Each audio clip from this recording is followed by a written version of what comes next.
This is VOA Africa.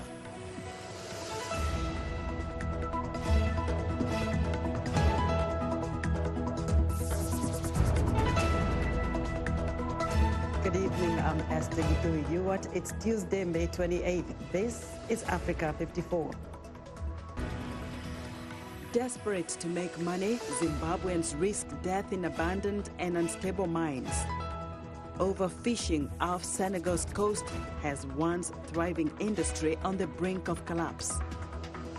And the world's first malaria vaccine program is launched in Malawi.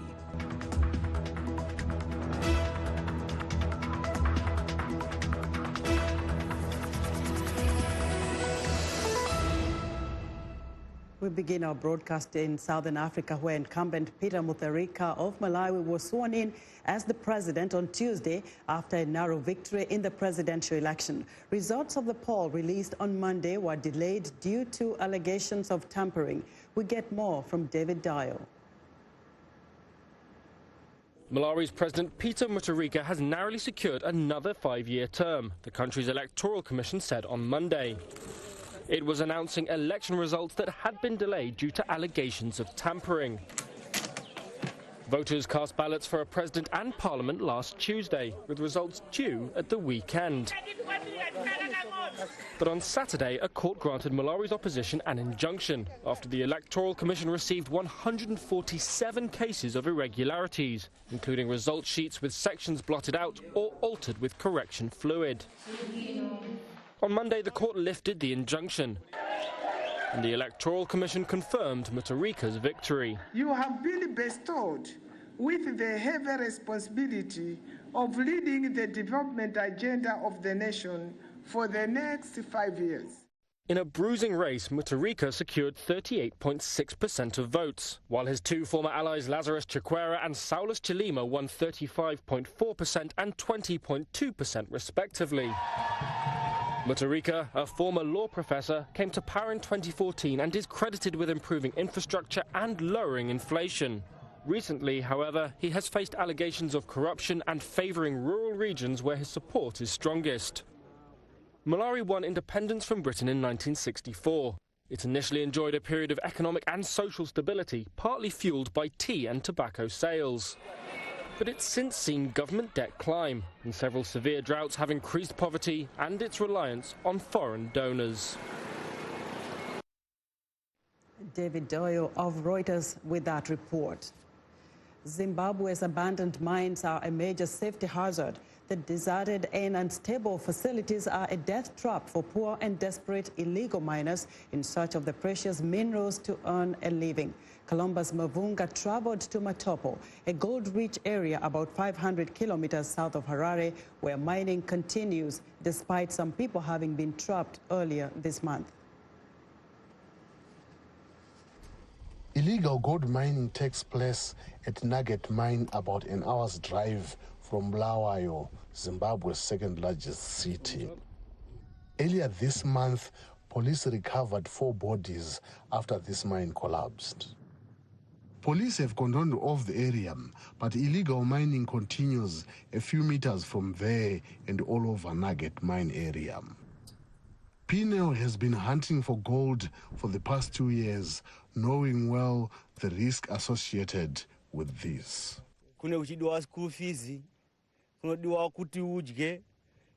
Problems at home force me to do this. We need school fees, you need food, there are medical bills to take care of. So all that force you to stay in the bush. It is not funny at all. In this cold weather, we sleep in shacks while the wife is at home. At times, we can go for 3 months without getting anything. The illegal miners disappear into the bush at the sight of officials in the area, but minutes later, they reappear once the coast is clear. No man gives up is the motto this 42-year-old man lives by, as he claims to be having gold rush dreams. On several occasions, he has gone for months on a wild goose chase. But what about fears of being trapped under, as what happened a few meters away? A two-day national strike in Sudan has stranded hundreds of passengers on Tuesday at Khartoum Airport and at the main bus terminal. Protesters began the work stoppage to increase pressure on the nation's military leadership to hand power to a civilian administration. The Sudanese Professionals Association, which spearheaded the protest that led the army to oust former President Omar al-Bashir last month, organized the nationwide strike for Tuesday and Wednesday. The demonstrators are represented by the Forces for the Declaration of Freedom and Change, an umbrella group of opposition parties and groups. Talks between protesters and the army have stalled as the two sides remain split over the makeup and leadership of the Sovereign Council that will run the country during the transition. A boating tragedy in Western Democratic Republic of Congo has claimed the lives of at least 32 people and scores more are feared drowned. The mayor of the lakeside town of Inongo told reporters Saturday's disaster occurred when the vessel capsized as a result of turbulent conditions on Lake Maidombe. The boat was reportedly carrying about 400 people, but only 183 survived. Lakes and rivers are widely used in the DRC in preference to a poor highway system. But accidents are common, typically caused by the overcrowding of passengers and cargo and the poor state of the vessels. Most of the boats do not have life jackets, and many Congolese do not know how to swim. Last month, at least 167 people died in two accidents, prompting President Felix Tshisekedi to make it mandatory for boat passengers to have life jackets. Now, for decades, Kenya has hosted refugees fleeing conflict, drought, and persecution in East Africa, including sexual minorities. Most gay refugees hope to resettle outside Africa to Western countries where gay rights are better protected. But while they wait, a process that can take years, one group of gay refugees is helping to inform and educate others about their situation. Rael Ombor reports from Kiserian, Kenya. Ready? Yeah. 1, 2, 3. Ugandan refugees Brian Kasali, Raymond Brian and Chris Waswa host weekly podcasts from a safe house in Kenya. The men tell their audience what it's like to be a refugee and to be gay, considered a crime in Uganda, punishable by life in prison. Well, 2009, when Uganda introduced the anti-homosexuality bill, many people left their countries to different countries like Europe, they went to Germany, you know.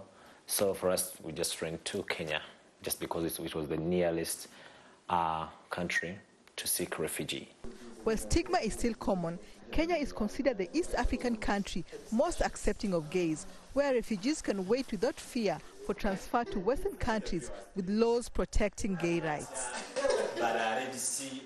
But the process is complex and can take years, says the United Nations Refugee Agency. It's the governments of countries around the world, whether it's Australia or Canada or the United States or others, who determine what persons how many people they would like to be able to, they can resettle, how many people, what profile, what types of families, what types of individuals. While waiting to leave Kenya, in 2015, a group of gay East African refugees formed the Nature Network to podcast on refugee and gay issues. Their shows are available on social media and through gay rights networks. The mainly Ugandan men earn a living by selling chicken to neighbors and local eateries. When you're a refugee, it doesn't mean that your hands are gone. You need to work. If you can't afford living in a camp, and you can, because there is urban refugees, if you can afford to live being an urban refugee, that means you have to do projects. Kenya's High Court on Friday is set to rule on whether or not to overturn a colonial-era law against gay sex. While the gay refugees at Nature Network welcome the possibility, most say they still want to leave Africa. A change in law might help change some people's views, says Brian, but the overall hatred and discrimination will still be there. Rael Ombor for VOA News, Kiserian, Kenya. Overfishing in Senegal is crippling a once prodigious industry that for many years was relied on to help feed the West African nation's population. Sadly, this fishing crisis is happening at a time when climate change is reducing the amount of food grown on land. To learn more, VOA's Salwa Jafari met with traditional fishermen outside the capital, Dakar. Saturday morning in the village of Yoftongor, where fishermen dragged their canoes along the beach after another poor catch. Mamadou Dieng says he spent more than 4 hours at sea and has little to show for it. Today the catch was not good. It depends. When it's a good catch, you can make up to 70,000 francs per day. $120. You can make 50,000, 40,000. It depends. It's God who decides. Abdoulaye Diatta says he caught only 4 groupers in nearly 3 hours. Our grandfathers tell us that they could see the fish in abundance from here, from the beach. Today, when we tell them we have to sail for miles to find fish, they do not believe it. Fishing in Senegal is part of the culture. It's been that way for generations. Overfishing has never been a problem until the past 2 decades. Industrial and illegal fishing endanger Senegal's fisheries resources and threaten the way of life of thousands of fishermen. Prices are up in fish markets like this one, with some species now much harder to find, including the tiof, which is an essential ingredient in local cuisine. More than 600,000 Senegalese work in the fishing industry, where smaller canoes compete with large industrial fishing ships along more than 700 kilometers of coastline. Each year between 2010 and 2015, the Global Fishing Research Group Frontiers in Marine Science estimates that more than 260,000 tons of fish were illegally taken from Senegalese waters by foreign trawlers. Mamadou Dieng says that is crippling local communities. The big boats are causing a lot of damage, and the government is doing nothing to help us. It's up to the government to do something. The scarcity of fish is due to several factors. Industrial fishing is one of them. Senegal's Director of Fisheries, Mamadou Goudiaby, says the government is doing something by mandating fishing suspensions to allow stocks to replenish. The government defines and fixes the duration of the biological rest. It is now up to the fishermen to respect the measures the state has taken to allow the fish species to be able to grow, to reach commercial size and to reproduce.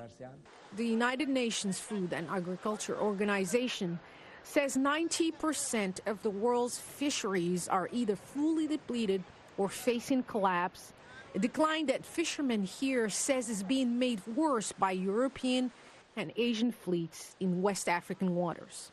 Salwa Jafari for VOA News, Yoftongor, Senegal.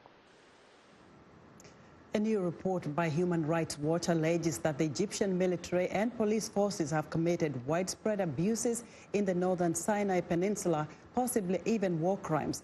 The report describes broad extrajudicial arrests, killings, torture, forced evictions, and collective punishment by Egyptian security forces. The report also describes alleged torture sites that detained children as young as 12 years old, according to former detainees. Egyptian government officials are dismissing that report. We're excited to hear what you think about Africa 54. Join the discussion on Facebook. The address is Africa 54. We're also streaming our broadcast live on Facebook. Please watch and share our show with your friends. Also check out our headlines 24/7 on voaafrica.com. Coming up, Malawi makes malaria history. We'll be back.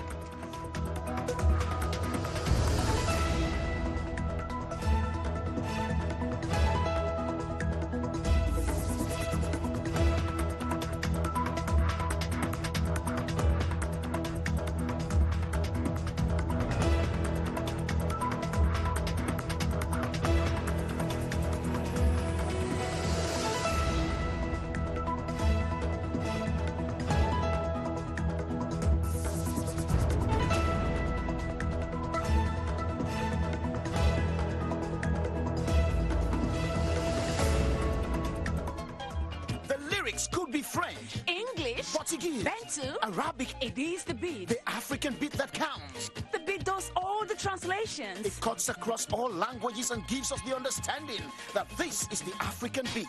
It is so distinct and adhesive. It binds us together. African Beat on the Voice of America. For more information, visit our website at www.voanews.com/AfricanBeat.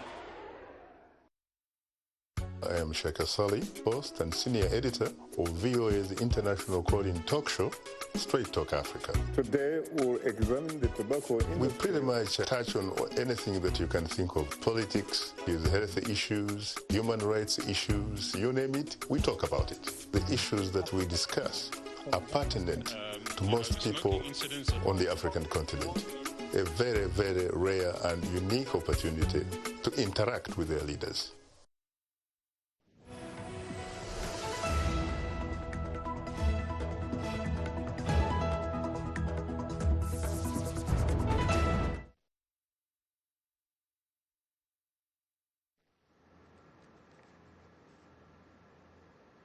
Well, we seem to have a little technical problem, but we're moving on to here in the United States, where U.S. President... Well, I'm waiting for some instructions.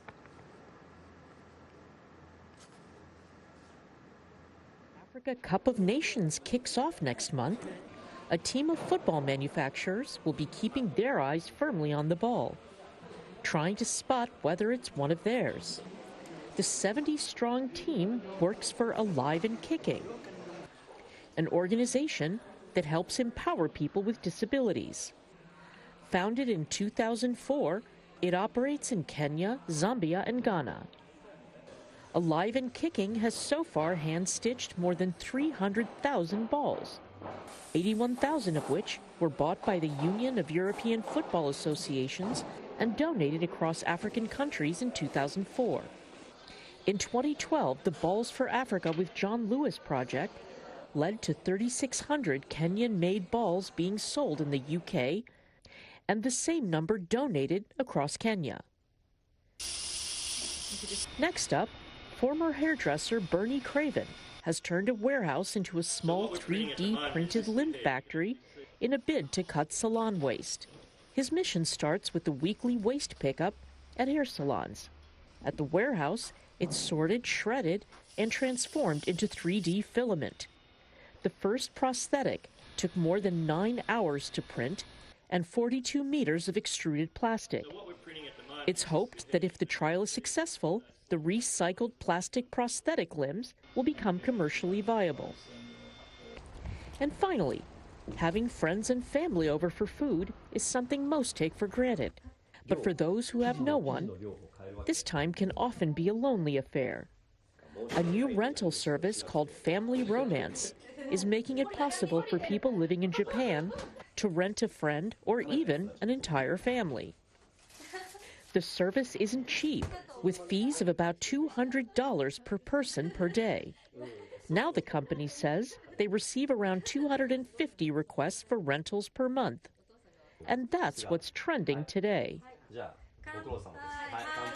U.S. President Donald Trump and First Lady Melania Trump are back at the White House after wrapping up a trip to Japan. Before departing, the president addressed American service personnel Tuesday at the naval base at Yokosuka outside Tokyo. Despite differences on North Korea and trade, Trump's visit highlighted U.S. security commitments to its ally in the region. VOA White House correspondent Patsy Widakuswara has more. Like the ancient sport of sumo, U.S. President Donald Trump's Japan visit is heavy on pageantry. Traveling for a state visit before Japan hosts the G20 summit next month, Trump is signaling the importance of his alliance with Tokyo. I carry with me the hopes of the American people for the treasured alliance between our countries. Bonding over a traditional grill dinner, Trump was hosted by Prime Minister Shinzo Abe, who is seeking to avert Trump's tariff threats on the Japanese auto industry before its parliamentary upper house election in July. Both leaders have indicated a trade deal would wait until after the vote. We agreed to further accelerate our discussion on trade towards a win-win relationship at the earliest stage based on our mutual trust. Trump and Abe have met or spoken over the phone at least 40 times. I think Prime Minister Abe, more than any other foreign leader, has figured out the best way to gauge President Trump. Yes, they play a lot of golf. They talk to each other on the phone quite a bit, and they take advantage of every opportunity to get together face-to-face. And the president likes that and respects Prime Minister Abe as a result. Abe needs to ensure Washington is concerned not only with North Korea's intercontinental ballistic missiles, but also short-range missiles. But at their joint news conference, Trump and Abe differed sharply on recent North Korean missile tests, which, if fired at Japan, could kill thousands of civilians. It doesn't matter. All I know is that there have been no nuclear tests. Amid North Korean provocations and increasingly aggressive Chinese incursions, Japan is on track to spend a record $47 billion on defense this year.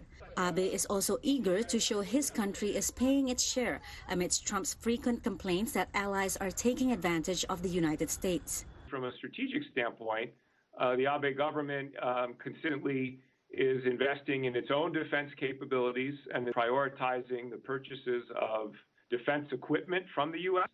Japan hosts 50,000 U.S. military personnel on several bases. On his last day in Japan, Trump will visit the Yokosuka Naval Base to address American service members one day after the U.S. Memorial Day holiday in the United States. Patsy Widakuswara, VOA News at the White House.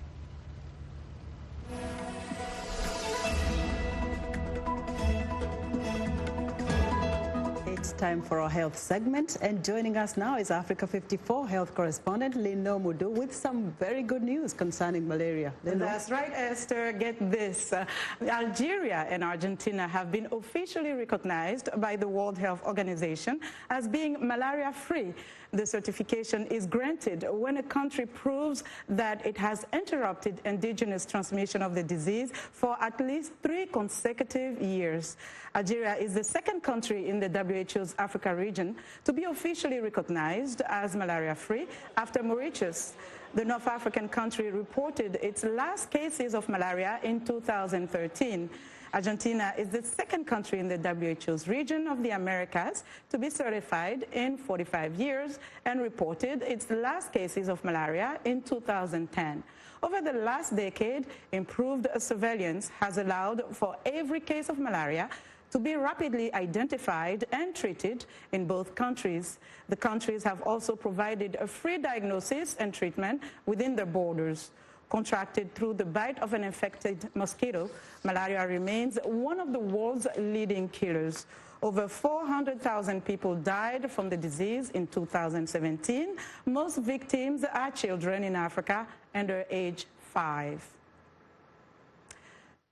And the country has done this through consistent application of the tools for malaria prevention and control, through good surveillance, through good investment, and also through having established a primary health care system that has gone a long way towards universal health coverage. This will encourage and I'm certain inspire the rest of the continent because we know that there is much still to be done in the African continent and in the region to get on top of the malaria program. These are the efforts that we've made since independence 1962. They are based on efforts by health professionals who have integrated and adhered to the recommendations from the World Health Organization. And the malaria-free certificates were presented recently by the WHO Director General to representatives from Algeria and Argentina. Now, the first ever malaria vaccine is being rolled out in Malawi, as we reported in the past, after 30 years of development by GlaxoSmithKline. The development of the vaccine cost almost $1 billion, and it's the most advanced vaccine yet to fight the mosquito-borne disease. Gavi, the Vaccine Alliance, has been involved in financing the malaria vaccine rollout, and the World Health Organization has taken a scientific and technical leadership role. 4 successive doses must be administered on a strict timetable for the medicine to work. Meanwhile, everyone must also continue to use other preventive measures, such as sleeping under a mosquito net. For example, if we roll out this malaria vaccine after the pilot phase, this vaccine has a potential of preventing 1 million cases. And at the moment, we experience 6 million cases each year. We will do this pilot for the next 30 months, and we are intending to vaccinate 120,000 children per year. And afterwards, after 30 months, we may be rolling out to more districts and eventually probably the whole country.